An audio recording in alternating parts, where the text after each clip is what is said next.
Hi, this is the Legal Close Vodcast, Simply Real Estate. I'm attorney Richard Lawrence, and today I have a special guest with me, Bev Murray with Berkshire Hathaway.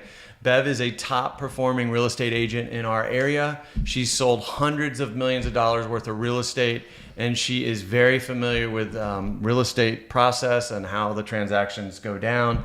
And so I wanted to ask some questions of Bev today. I did read that you're fluent in both Spanish and French, which was actually quite impressive to me.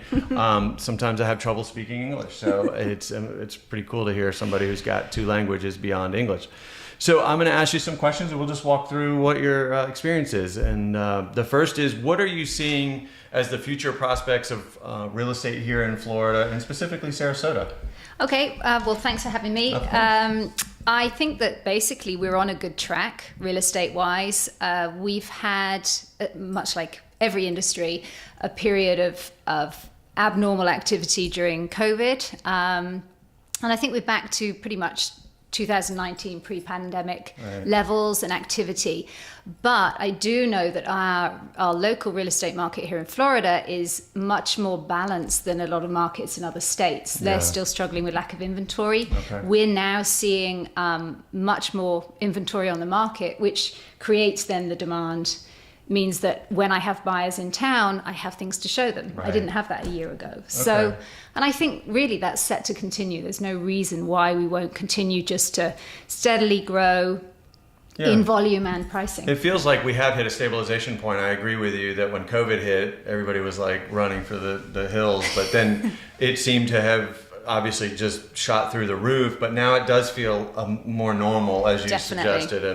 And I agree with you as well that, historically Florida real estate has always been a good investment and obviously a great place to live and for tourists as well. And so I'm bullish on the long-term prospects as well, as you noted. So what are you seeing as far as vacation rentals, and do you expect them to continue their historic, as many that have come online, are you still seeing that trend going forward? Yeah, definitely. And I think actually for those of us who focus on selling existing homes, it's presented another segment of the market for us because we have buyers here who have already chosen to either have a full-time residency here or part-time.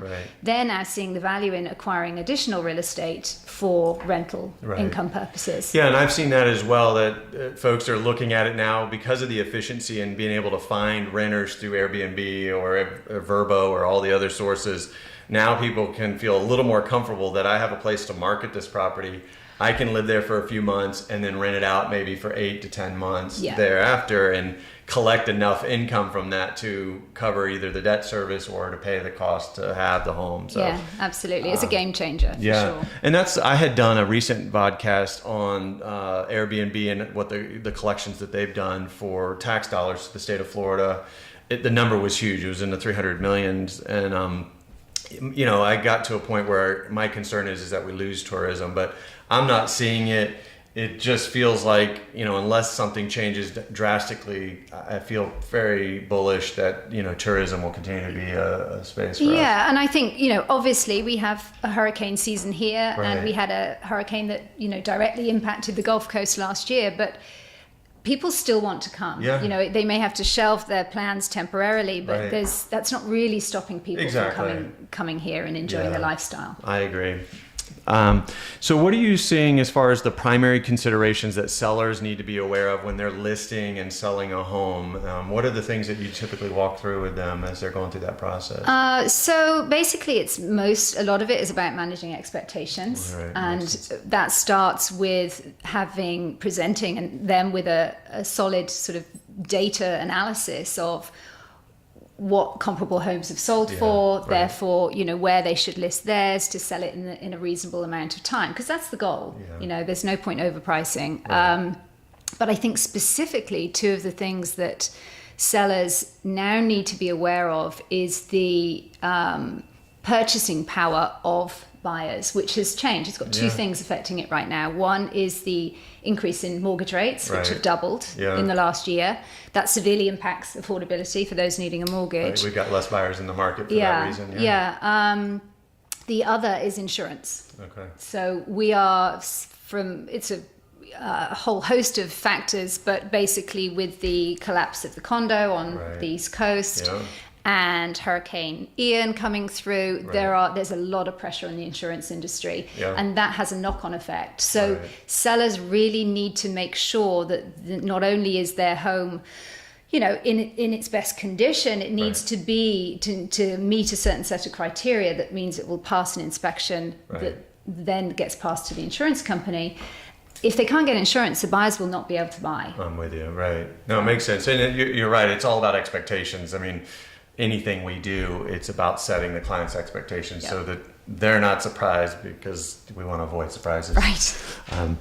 Great. So what are some of the common mistakes that you see people doing when they are trying to sell a home? Obviously, if you set their expectations, hopefully you've avoided some. Or do you see any that are more common than others? I mean, the classic one really, and probably always will be, is overpricing. Okay, starting too high, and then they get discouraged because they're not seeing activity that would otherwise. Right, exactly. Right. And sometimes, you know, there's still a slight seasonality to certain properties. If you're on the Barrier Islands, for example, the condos, as soon as season's finished at Easter, everything slumps. So a price reduction isn't necessarily going to fix that. It's just a matter of waiting for all the properties to be absorbed into the market. Gotcha. So they're not understanding market cycles, or maybe those distinctions that are very subtle. And the other thing, I think that, and this is a completely understandable mistake that some sellers make, is being worried that the first offer that they get is not the best offer that they're going to get. Right. You know, it's human nature really to think if the offer comes in and it's great and you love it, then you're like, you second guess yourself. Okay, well, could I have got more? How many other people are out there? But the reality is, if you've priced your property well, you'll flush out a certain amount of people in the first couple of weeks for whom your house fits all their criteria. After that period of time, you know, maybe 3-4 weeks onwards, you're really looking for new buyers to come into the market. Or buyers for whom your property ticks some of the boxes, but not all. Exactly. So it's, you know, it is generally a good thing to take a good offer that you're happy with right out of the gate. Yeah.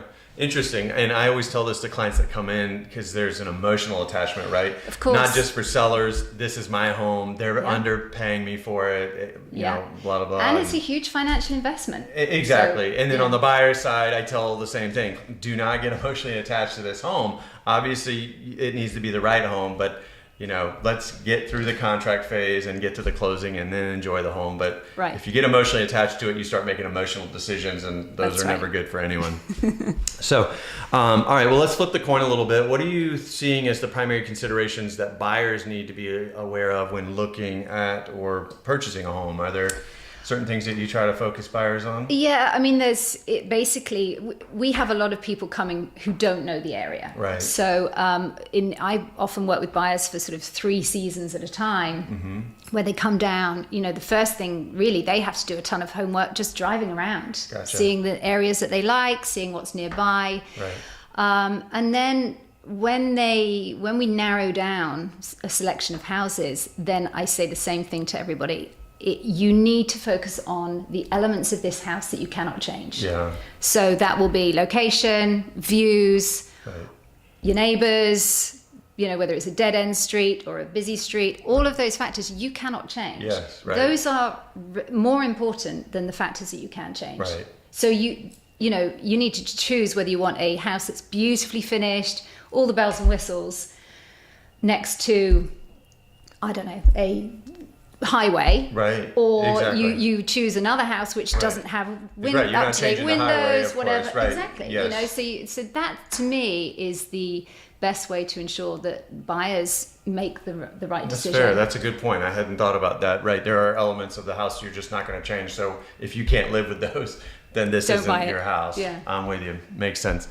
Okay. So as far as obviously technology has changed the game for a lot of spaces, including in the law, what are you seeing as far as technology and how it's changing maybe your role as a real estate agent, or how buyers or sellers are handling their properties? Yeah. I mean, I think for the most part, technology is helping everybody, real estate agents, buyers and sellers. I mean, my time used to be spent 20 years ago when I first got into the market with a map, driving people Gotcha. around. Finding homes, That's not a right. very good, efficient use of my time or Right. even their time, Exactly. really.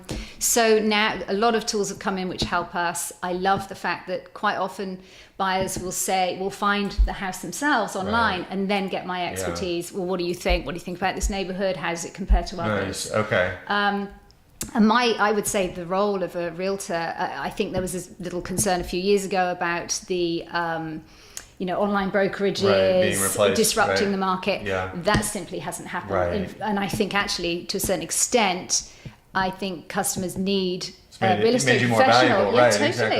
Yeah. totally. And the other thing is as well, I think the way that I approach my business is like, most professionals, Right. it's a long-term relationship. Yeah. It's one where they can come to me at any time Right. throughout the process. It doesn't really matter. Yeah, and I think home ownership only lasts on average about 3 to 5 years. Right, So right. they're going to need somebody with expertise to help them Yeah. relocate or change dynamics if Right. they want to change houses. So Absolutely. yeah, Yeah. I agree. Well, that's fantastic. Thank you, Bev, for joining us My today. pleasure. Thank you, everybody, for tuning in. You can follow us on Instagram or Spotify. You can also go to legalclose.com and watch our videos there. We look forward to seeing you on the next episode. Have a great day.